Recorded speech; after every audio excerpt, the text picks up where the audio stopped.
जब मछुआरों को मछलियों के बीच एक पत्थर मिलता है तब वो पत्थर को मामूली पत्थर समझ के फेंक देता है।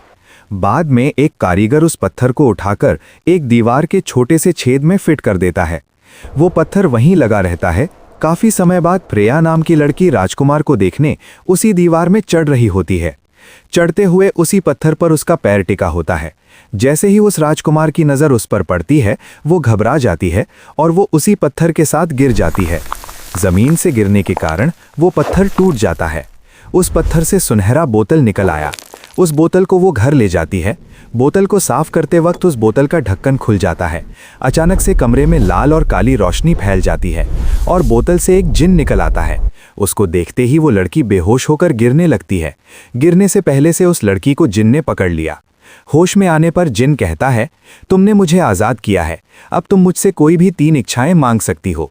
बिना सोचे उसके मन से एक इच्छा निकल जाती है, मुझे वही राजकुमार चाहिए। जिन हाथ घूमता है और लड़की का रूप बदल जाता है। फ्रेया बहुत ही खूबसूरत बन जाती है और फिर जिन राजकुमार पर जादू कर देता। जैसे ही राजकुमार उस लड़की को देखता है उस पर लड्डू हो जाता है। उसकी इच्छा पूरी हो जाती है।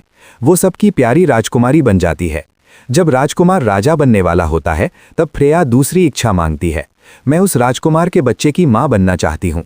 वो गर्भवती हो जाती है और फिर सच छुपाने के लिए बोतल को महल के फर्श के नीचे छुपा दिया जाता है और वो गर्व से घूमती है।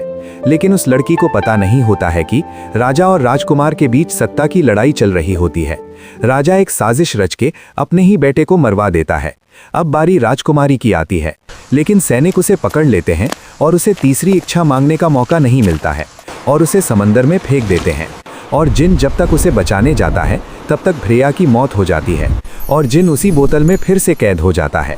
कहानी अच्छी लगे तो लाइक, कमेंट और सब्सक्राइब करना न भूलें।